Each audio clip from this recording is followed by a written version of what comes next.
tarde, boa noite. A depender de quando você está assistindo essa aula, sejam todos muito bem-vindos.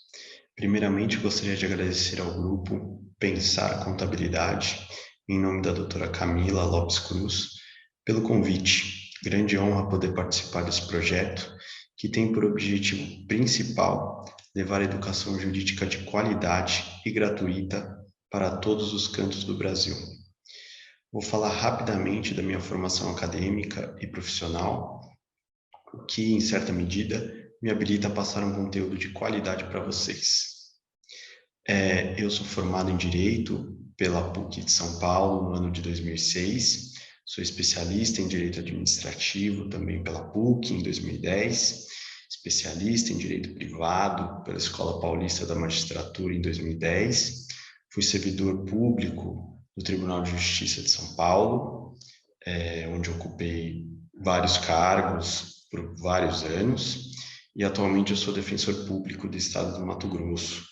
Eu deixo aqui meu e-mail para vocês fazerem contato comigo, críticas e sugestões, fiquem à vontade.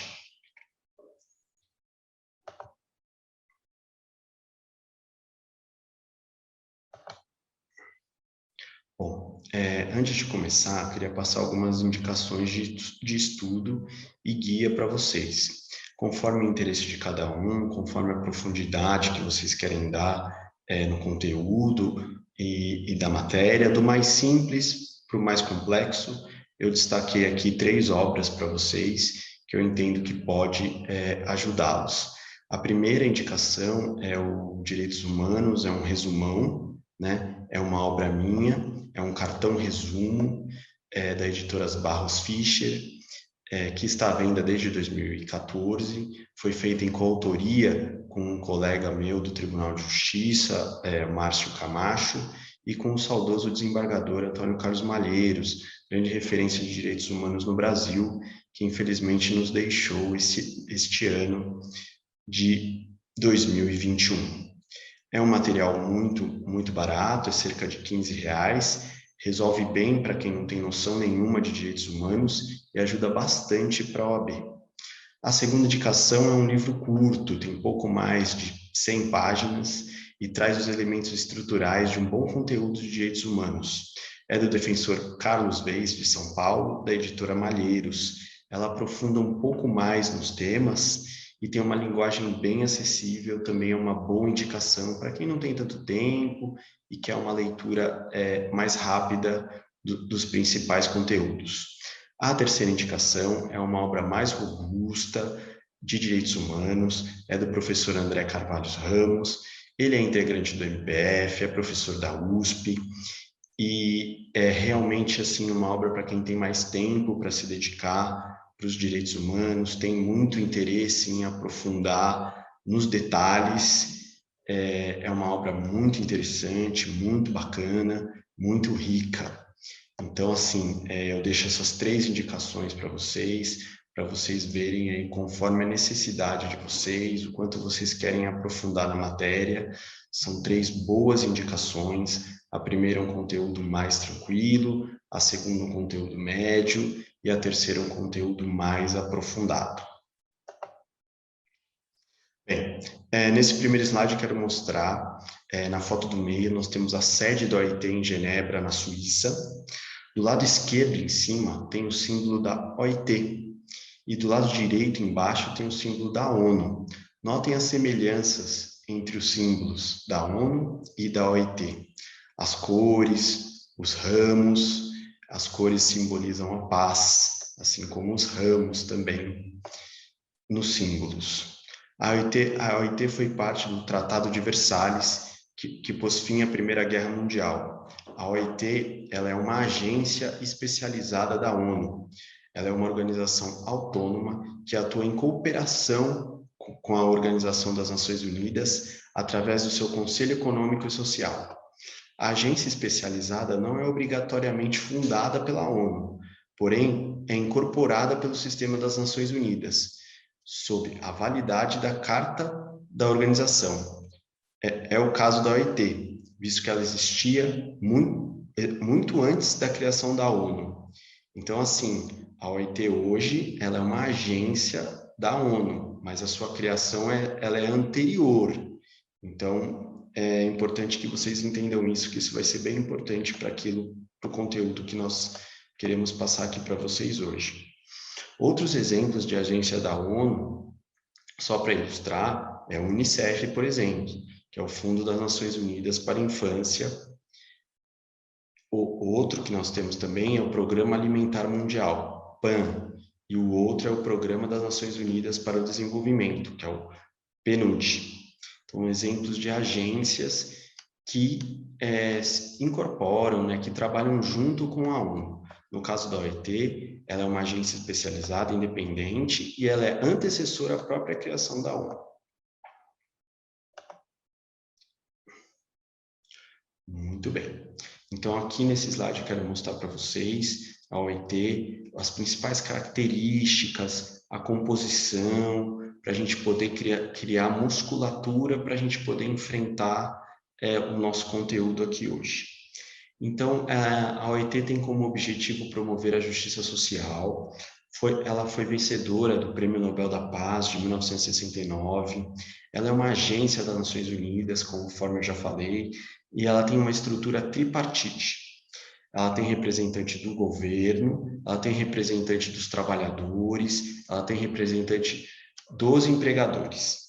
Ela é composta por 187 Estados-membros, ela é responsável pela formulação e aplicação das normas internacionais do trabalho, e por isso ela expede convenções e recomendações para os países aderirem. As convenções, uma vez ratificadas por decisão soberana de um país, passam a fazer parte de seu ordenamento jurídico.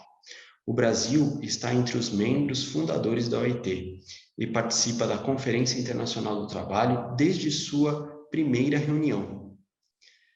Desde sua criação, em 1919, os membros tripartites da OIT adotaram 189 convenções internacionais de trabalho e 205 recomendações sobre os mais diversos temas. Então, esse slide eu trago para vocês entenderem de forma ampla a essência da OIT, que é a agência que nós estamos estudando aqui hoje. Bom, aqui eu queria destacar alguns dos temas que a OIT debate há muitos anos, sobre os quais tem convenções. Algumas foram atualizadas, motivos pelos quais as primeiras não mais estão em vigor, mas o que eu quero mostrar é a atualidade dos temas que desde 1919 a OIT trabalha e desenvolve nas suas convenções e nas suas resoluções. Bom, podemos ver aqui, ó, a convenção número 3, relativa ao emprego das mulheres antes e depois do parto, ou seja, é uma proteção aqui à mulher gestante, né? Tema super atual até os dias de hoje. A Convenção número 4, relativa ao trabalho noturno das mulheres. A Convenção 5, a idade mínima de admissão nos trabalhos industriais. Tema super atual. Trabalho noturno dos menores na indústria. Sobre a idade mínima para admissão dos menores no trabalho marítimo. Convenção número 7. Convenção 11, o direito da sindicalização na agricultura. Notem aqui as datas, vocês conseguem ver aqui ou não?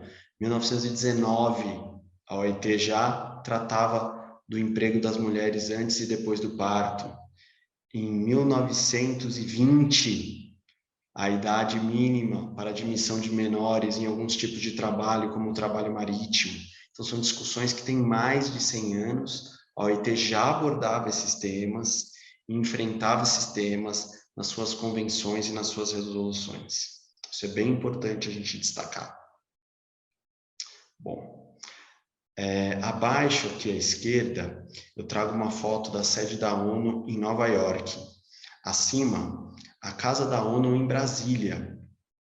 Isso mesmo, a ONU tem um espaço aqui no Brasil, que é presidido pelo coordenador residente, e tem entre as suas principais funções a missão de definir estratégia, coordenar o trabalho da equipe e compartilhar informações entre todos os seus participantes, gerindo diversos projetos aqui no território nacional. Hoje a ONU tem 193 países integrantes, espalhados pelos 5 continentes. O símbolo, conforme já vimos lá no slide anterior, é uma projeção de cima e equidistante do mapa do mundo, centrada no Polo Norte. A água, representada em azul, simboliza a tranquilidade e a espiritualidade, e o branco, a paz e a segurança. Os ramos de oliveira, conforme já falamos, simboliza a paz. Na Grécia e no cristianismo, eles também representam a vitória e o triunfo. Se olharmos os círculos de cima, não sei se vocês conseguem ver aqui a projeção bem, ele simboliza um alvo onde o centro é o mundo. Essa é a ideia do símbolo aqui da ONU. Muito bem. Então, assim, a ideia aqui do nosso trabalho principal é articular ONU, OIT, direitos humanos e dignidade da pessoa humana. Como esses elementos se comunicam ao longo da história, ao longo do tempo, ao longo da filosofia, ao longo dos ordenamentos jurídicos que se sucederam. Pois bem, com o fim da Segunda Guerra Mundial, os vencedores se reúnem para reorganizar a Alemanha. A Alemanha, como os senhores sabem, foi dividida entre a Alemanha Ocidental e a Alemanha Oriental. No dia 23 de maio de 1949, foi promulgada em Bonn, Bonn é uma pequena cidade na Alemanha, a Lei Fundamental da República da Alemanha. Nasce pela primeira vez uma norma positiva nacional, a expressão dignidade humana. Ao longo da segunda metade do século XX, essa dignidade humana começa a se espalhar por outros ordenamentos jurídicos positivos, como a Constituição Espanhola, de 1978, e a Portuguesa, de 1972. Então, o que eu quero destacar aqui para vocês é que essa expressão dignidade humana, ela aparece pela primeira vez nessa Constituição da Alemanha, dentro de um Estado, estruturada dentro de um Estado, né? Então, aqui a gente tem o texto que eu trouxe aqui para vocês. A dignidade da pessoa humana é intangível. Respeitá-la e protegê-la é obrigação de todo o poder público. O povo alemão reconhece, por isso, os direitos invioláveis e inalienáveis da pessoa humana como fundamento de toda a comunidade humana, da paz e da justiça no mundo. Os direitos fundamentais, discriminados a seguir, constituem direitos diretamente aplicáveis e vinculam os poderes legislativo, executivo e judiciário. Muito bem. Então, aqui eu trago o artigo 10 da Constituição Espanhola, de 1978. Acima aqui está o texto em espanhol, e abaixo eu trago a tradução para o português. Eu quero que os senhores notem como essa locução, esse termo, dignidade da pessoa humana, começa a partir da segunda metade do século XX a se espalhar nos textos constitucionais. Então, nós temos na República Federativa Alemã, por meio da Constituição de Bonn, a dignidade humana sendo citada pela primeira vez, e em seguida, aqui eu vou exemplificar alguns casos em que a dignidade humana começa a se espalhar. O primeiro caso que eu trago aqui, então, é a Constituição Espanhola de 78. Notem aqui no artigo 10. A dignidade da pessoa humana, os direitos invioláveis que lhes são inerentes, o livre desenvolvimento da personalidade, o respeito à lei e os direitos dos demais são fundamento da ordem política e da paz social. Então, essa locução começa a tomar corpo, começa a ficar presente nos textos, esse movimento constitucionalista. Aqui eu destaco também, aqui no artigo 10, o item 2, as normas relativas aos direitos fundamentais e às liberdades que a Constituição reconhece, interpretam-se de acordo com a Declaração Universal dos Direitos Humanos. Então, aqui nós notamos um diálogo entre a Constituição Espanhola E a Declaração Universal dos Direitos Humanos. Só para relembrar, o nosso artigo 5º da nossa Constituição de 88 tem um parágrafo parecido, que é o parágrafo 2º do artigo 5º. Os direitos e garantias expressos na Constituição de 88 não excluem outros decorrentes do regime e dos princípios por ela adotados, ou dos tratados internacionais em que a República Federativa do Brasil seja parte.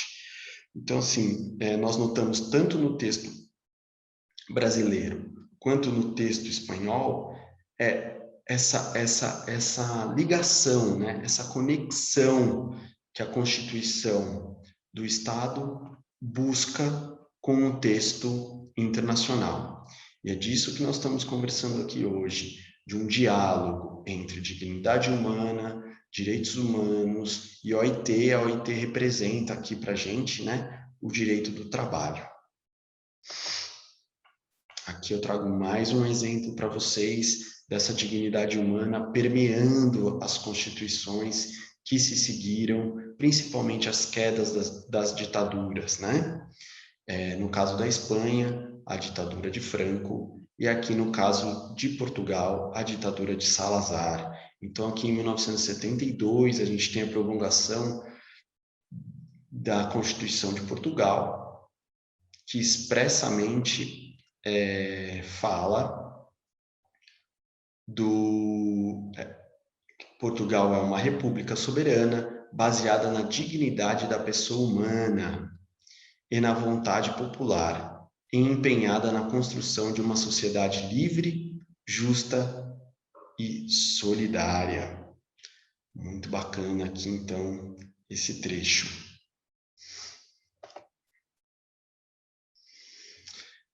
Mas a dignidade da pessoa humana, essa expressão, essa palavra, ela não nasce do nada, né? Ela tem origens.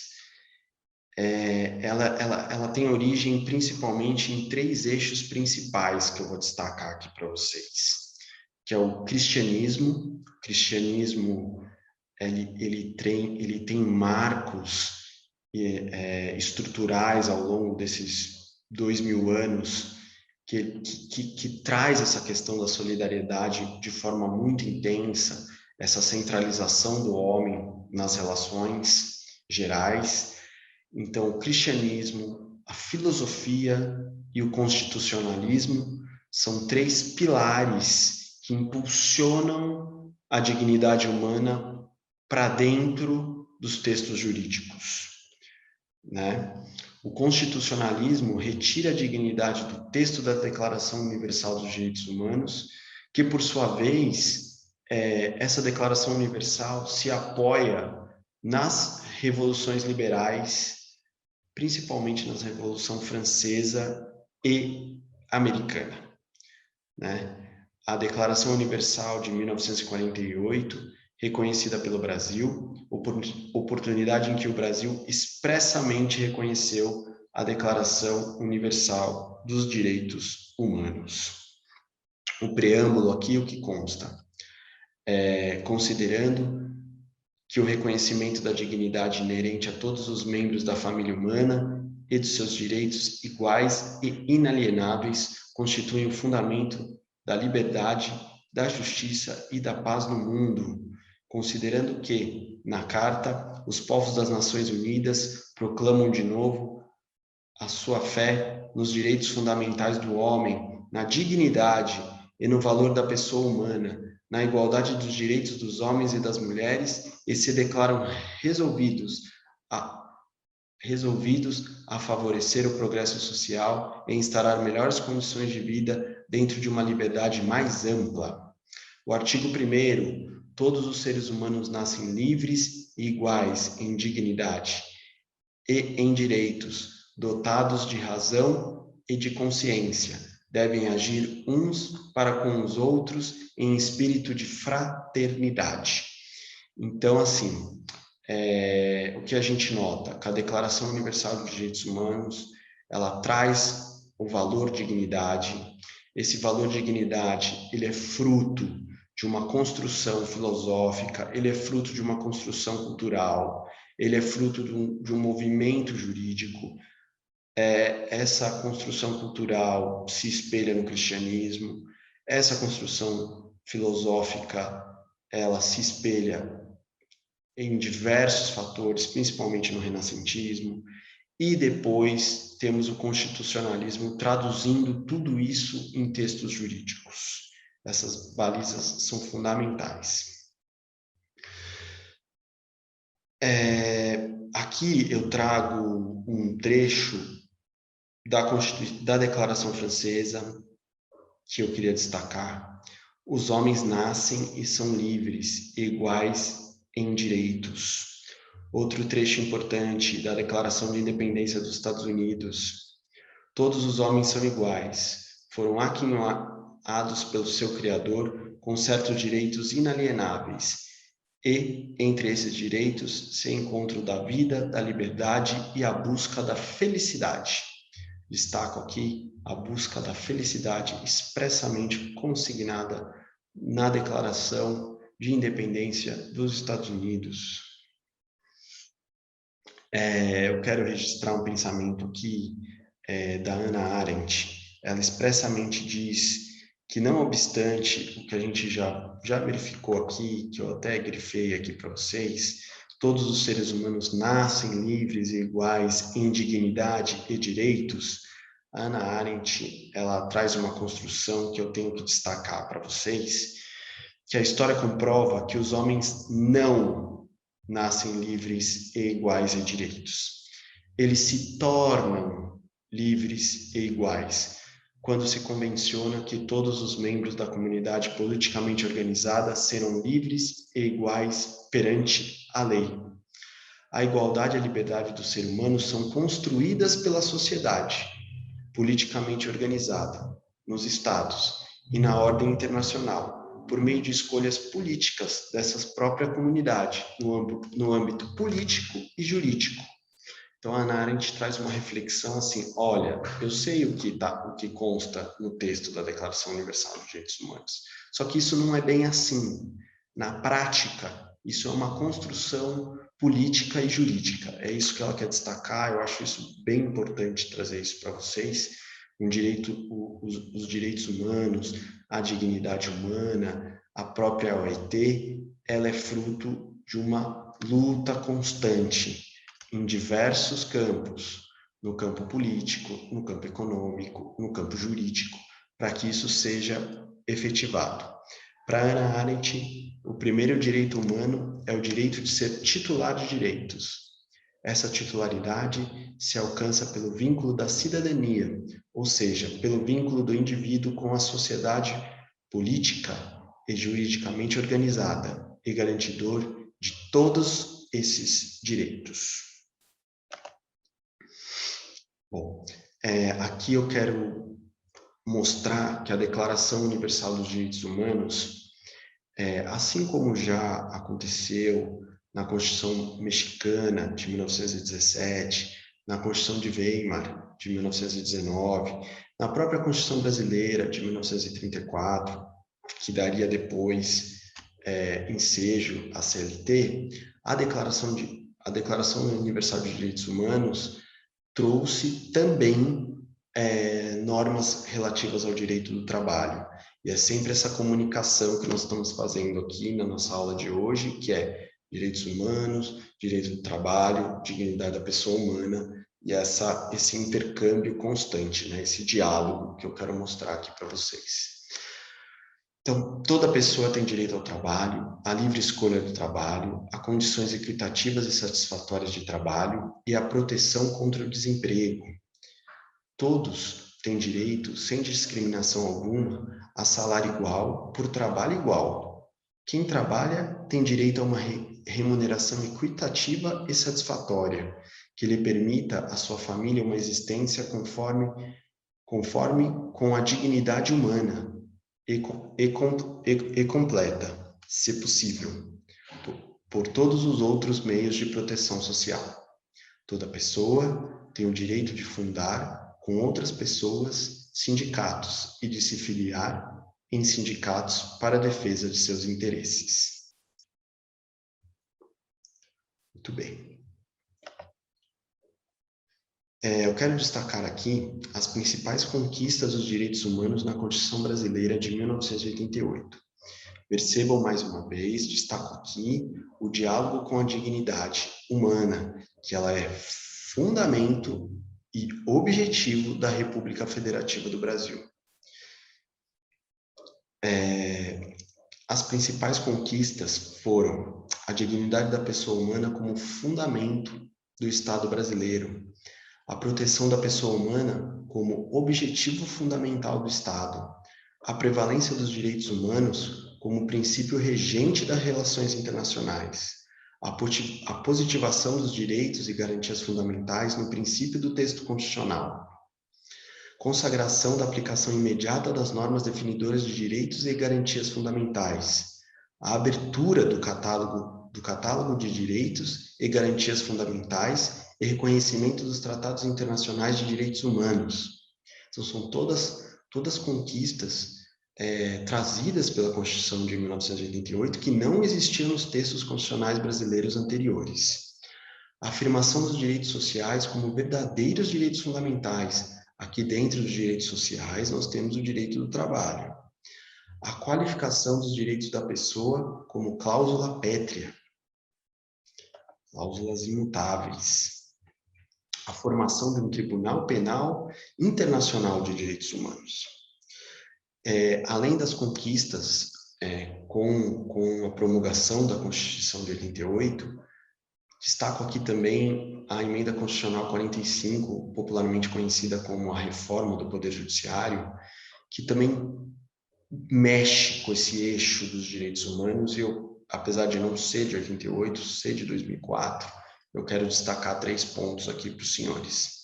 A alteração do status formal dos tratados de direitos humanos, ou seja, os tratados de direitos humanos com o quórum previsto na Constituição, passa então a ter status formal de texto constitucional, possibilidade de submissão ao Tribunal Penal Internacional e deslocamento de competência para a Justiça Federal no caso de grave violação de direitos humanos que implique descumprir obrigações internacionais. É um incidente de deslocamento de competência para a primeira instância da Justiça Federal, nos casos das investigações que não tiverem eventualmente sucesso na Justiça Estadual. Então, todas essas são conquistas da Constituição de 88, acrescida por essas 3 conquistas da reforma do Poder Judiciário em 2004, pela emenda de 45. Muito se debate sobre a forma normativa de que a Declaração Universal dos Direitos Humanos entrou no ordenamento jurídico, né? Porque ela acabou sendo aprovada na forma de resolução, o que gerou muito debate sobre a sua efetividade. Então, acabou que a Declaração Universal dos Direitos Humanos, ela se ramificou, ela se desdobrou, melhor dizendo, em 2 tratados internacionais, que foi o Pacto Internacional de Direitos Civis e Políticos e o Pacto Internacional de Direitos Econômicos e Sociais, todos sociais e culturais, de 1966. O primeiro, por que ocorreu essa divisão? Porque era necessário, os estados signatários estavam muito desconfortáveis com relação aos direitos sociais. Então, ocorreu uma cisão daquilo que foi proposto. Para quê? Para que o primeiro tratado tivesse aplicação imediata e o segundo tratado fosse de aplicação progressiva, para que os direitos sociais não fossem de aplicação imediata, mas sim de aplicação progressiva. Por isso que aconteceu a Declaração Universal de Direitos Humanos, aprovada na forma de resolução, se desdobra em 2 tratados, e esses 2 tratados, eles assumem um poder cogente diferente, para que isso pudesse avançar no âmbito dos países signatários. Caso não houvesse essa divisão, não haveria possibilidade de se avançar no tema. Por isso que se optou por fazer essa divisão dos entendimentos. Destaco aqui que o PIDESC expressamente reconhece o direito ao trabalho, que compreende o direito a toda pessoa de ter a possibilidade de ganhar a vida mediante um trabalho livremente escolhido ou aceito, e tomarão medidas apropriadas para salvaguardar esse direito. As medidas que cada Estado-parte do presente pacto tomará a fim de assegurar o pleno exercício desse direito deverão incluir a orientação e a formação técnica e profissional, a elaboração de programas, normas e técnicas apropriadas para assegurar um desenvolvimento econômico, social e cultural constante e o pleno emprego produtivo em condições que salvaguardem os indivíduos e o gozo das liberdades políticas e econômicas fundamentais. Então, o PIDESC expressamente consagra aí o direito do trabalho, a liberdade do trabalho, de buscar um trabalho de forma livre, sem nenhuma ingerência externa, e isso de suma importância para o desenvolvimento da pessoa humana, da sua dignidade, e traduz em direitos humanos. Ele também destaca: os Estados-partes do presente pacto reconhecem o direito de toda pessoa de gozar de condições de trabalho justas e favoráveis, que assegurem especialmente uma remuneração que proporcione no mínimo a todos os trabalhadores um salário equitativo e uma remuneração igual por um trabalho de igual valor, sem qualquer distinção. Em particular, as mulheres deverão ter a garantia de condições de trabalho não inferior à dos homens e perceber a mesma remuneração por eles por trabalho igual. Quero que os senhores notem aqui, ou se recordem, que lá atrás eu falei de uma convenção da OIT que também debate o direito das mulheres. Então a gente nota esse diálogo normativo constante na tutela dos vulneráveis, né? Dos empregadores, dos empregados, das mulheres, da infância. É sempre um diálogo constante. É isso que eu quero mostrar para vocês aqui. Uma existência decente para eles e sua família, em conformidade com as disposições do presente pacto, a segurança e a higiene do trabalho. Esse é um tema muito importante, né? Até hoje se debate muito a questão da segurança e da higiene no ambiente de trabalho. A igual oportunidade para todos de serem promovidos em seu trabalho, a categoria superior que lhe corresponda, sem outras considerações que as de tempo de trabalho e capacidade. Notem aqui a importância desse trecho, né? Sem outras considerações que as de tempo de trabalho e capacidade. Ou seja, aqui não pode levar em conta o sexo, não pode levar em conta a raça, não pode levar a etnia, etc, etc, etc. Né? Sem outras considerações que as de tempo de trabalho e capacidade para a promoção. Muito interessante esse trecho aqui, né? Pouquíssimo aplicado aí na prática, mas que consta aqui no tratado desde 1966. O descanso, o lazer, a limitação razoável de horas de trabalho e férias periódicas remuneradas, assim como a remuneração dos feriados. Aqui eu quero mostrar para os senhores que o sistema de direitos humanos, basicamente, ele é dividido em dois, tá? É o sistema global, que ele é gerido pela ONU, e o sistema regional. Os sistemas regionais, eles se aplicam nos continentes. Então, nós temos o sistema global, gerido pela ONU, que tem como principais documentos a Carta das Nações Unidas de 1945, que funda a ONU, e a Declaração Universal dos Direitos Humanos, que nós estamos conversando aqui. Tem também o Pacto de Direitos Civis e Políticos, que eu expliquei já para os senhores, né, que é um desdobramento da Declaração Universal, e o Pacto dos Direitos Econômicos e Sociais e Culturais, que nós acabamos de ler. Esses são os principais instrumentos do sistema global, que é o sistema onusiano. No sistema regional, nós temos basicamente 3 sistemas, que é o sistema americano, o sistema europeu e o sistema africano. O sistema asiático eu não coloquei aqui porque ele, na verdade, ele não existe efetivamente, ele é muito incipiente por causa que as culturas asiáticas elas são muito divergentes e elas não conseguem encontrar um consenso para começar a costurar tratados internacionais nesse sentido.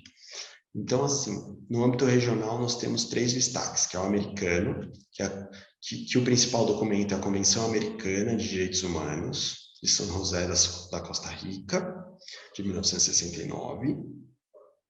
O sistema europeu, o principal documento é a Convenção Europeia de Direitos Humanos, e o sistema africano, que o principal documento é a Carta Africana de Direitos Humanos. Esse slide aqui eu trago para os senhores entenderem de forma elementar, né, bem básica, como é que funcionam os sistemas internacionais de direitos humanos e como essas normas, como esses ordenamentos, eles conversam entre si. Muito bem. Agora vamos falar um pouquinho da Convenção Americana de Direitos Humanos, de São José da Costa Rica, de 1969, que o Brasil aderiu em 25 de setembro de 1992.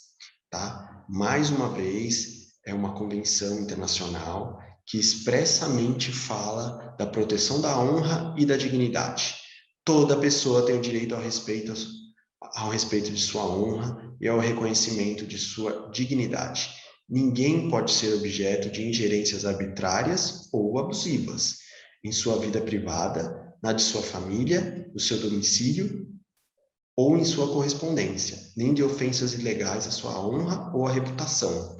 Toda pessoa tem direito à proteção da lei contra tais ingerências ou tais ofensas. Então, esse é texto da Convenção Regional que o Brasil é signatário.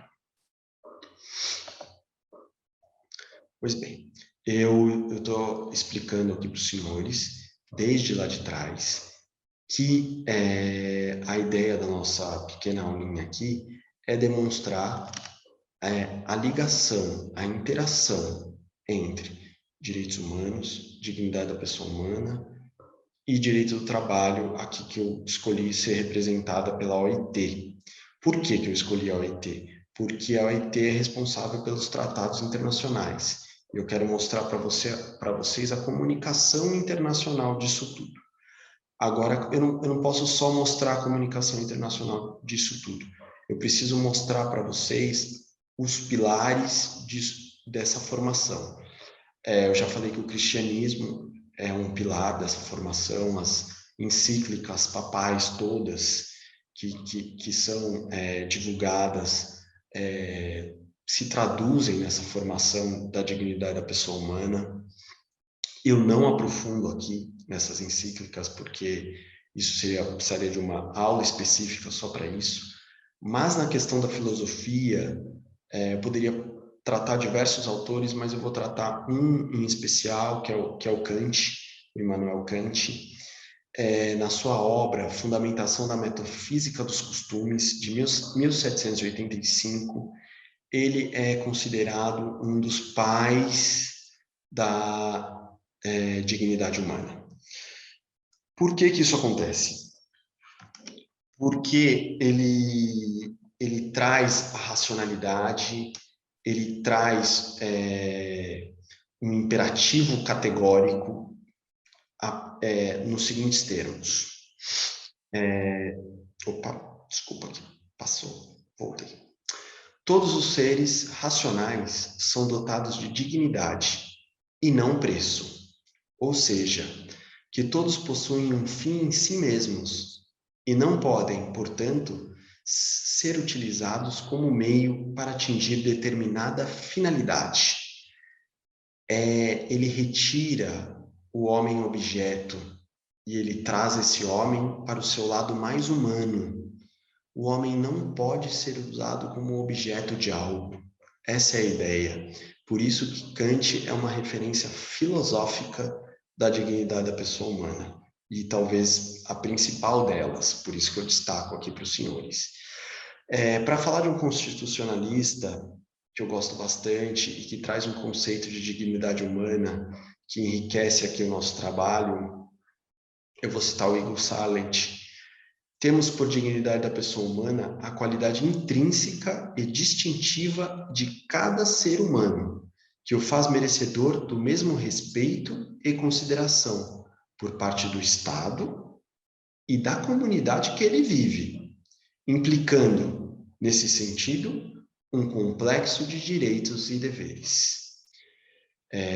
Aqui é uma... Eu gosto de trazer o que o filósofo pensou, né? No caso Kant, e como isso é traduzido para o mundo jurídico por um constitucionalista, né? Se vocês puderem pausar aqui o vídeo e lerem, né, a distinção dos termos e como isso no âmbito jurídico toma uma dimensão um pouquinho diferente, é bem interessante essa comparação, por isso que eu trago aqui para vocês. Pois bem, da filosofia para o direito, dignidade da pessoa humana, um diálogo. Kant, o sujeito moral, ético, reconhecer a existência dos outros como sujeitos iguais a ele, olhar para o próximo e ver uma pessoa igual a você. 2. Merecedores do mesmo respeito à integridade psicofísica de que é titular.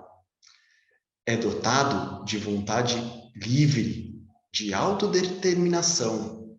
Estamos falando aqui de livre-arbítrio.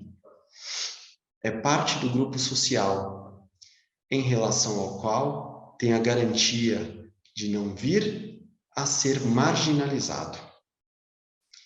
Então, esses são os 4 elementos aqui que Immanuel Kant destaca da dignidade humana. Agora eu trago outro constitucionalista, ministro do Supremo, como ele lê isso que Kant traz para nós e traduz isso para o mundo jurídico.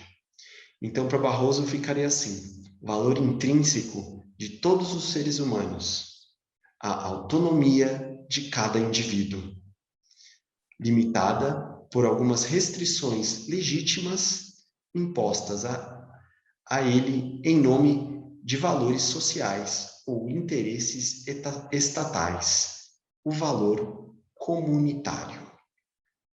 Muito interessante, né? Essa tradução da filosofia para o direito, né? Como o texto toma outro eixo. Acho isso bem interessante. Espero que os senhores achem também. Pois bem, como essa dignidade da pessoa humana, ela se traduz nas convenções da OIT, como a gente pode enxergar a presença disso. Na Convenção número 100, por exemplo, de 1951, que está em vigor até hoje, podemos ver aqui a igualdade da remuneração de homens e mulheres por trabalho de igual valor. Vejam só, senhores, não por coincidência, eu li isso no PIDESC para os senhores, não por outra razão, porque há uma comunicação, que é isso que eu estou tentando demonstrar aqui para os senhores o tempo todo. Há uma comunicação normativa de direitos fundamentais, de valores essenciais nessas normas garantistas. Então, em 1951, a OIT, na Convenção 100, já falava da questão da remuneração entre os homens e as mulheres. Outra, sobre a proibição das piores formas de trabalho infantil e ação imediata para sua eliminação, de 1999, a OIT abordando questões relacionadas à dignidade humana da criança e do adolescente. Outra, com relação ao direito do trabalho, Convenção 168, de 1988, promoção do emprego e proteção contra o desemprego. tema sempre recorrente no direito do trabalho, super importante para nós, no mundo de hoje, no mundo da inteligência artificial, da robotização, das máquinas, da precarização da relação do emprego, seja no âmbito privado, seja no âmbito público, com as reformas. E aqui eu destaco a 169, que é especialmente para os povos indígenas e tribais, a OIT tratando disso no ano de 1989, bem interessante, né? Como a OIT é ampla, como agência, como ela atinge os vulneráveis de forma assim espetacular. Mais duas aqui. A Convenção 102, as normas mínimas de seguridade social. Foi adotada pela OIT em 1952. Em 2019, nós ainda debatemos seguridade social, nós debatemos reforma da Previdência aqui no Brasil, por exemplo, em outros países também. Só faço esse link, não para justificar ou dizer que politicamente a reforma é necessária ou não, como deve ser feito ou não. Eu só quero demonstrar a atualidade dos temas, a atualidade da temática e como isso é uma constante no nosso mundo. E a 103, que fala do amparo à maternidade, de novo, né, a questão da mulher gestante, que é sempre um assunto recorrente no ordenamento jurídico, nesse momento de vulnerabilidade da mulher. Pois bem, a CLT, ela não fala expressamente da dignidade humana, mas a interpretação é retirada, do meu ponto de vista, não só do artigo 8º, mas também de outros dispositivos do texto. Porque a consolidação busca, em verdade, reequilibrar a relação entre empregador e empregado, o tempo todo, durante o texto, proporcionando o mínimo de direitos em favor do lado mais desfavorecido dessa relação jurídica. A consolidação, em si, não deixa de ser um grande código de dignidade da pessoa humana. Então, a leitura que nós fazemos é que, ainda que não tenha essa palavra de forma expressa na CLT, é que ela é um grande marco normativo de reequilíbrio das relações. Então, ela, em seu todo, representa uma luta do humano contra aquele que é mais forte, né? Então, acho que isso é fundamental também, que fique claro, e é importante que a CLT, ela não está só, ela está lá junto com o PIDESC, ela está junto com a Declaração Universal de Direitos Humanos, ela está junto com a OIT, tudo que nós citamos lá atrás, tudo se comunica, tudo deve estar na sua petição, na sua manifestação, na sua prova da OAB. Esse é o diferencial, né? Por que as minhas petições não sobem para o TST, não sobem para o Supremo, não sobem para o STJ? Você está abordando tudo isso que eu estou trazendo aqui para você? Você está debatendo hora extra com um artiguinho da CLT e só? Hora extra é uma luta de 100 anos. É importante você citar tudo, você fazer uma peça bem construída, fazer um trabalho bem feito, amarrar, não é só jogar o dispositivo lá. Você tem que fazer o silogismo. Se não dá para fazer o silogismo, você tem que trabalhar na proporcionalidade. Você tem que fazer um trabalho bem completo. Para quê? Para que você consiga fazer os seus recursos subirem, para que você consiga ter um êxito melhor para os seus clientes, para os seus alunos, etc. Né? Isso é super importante.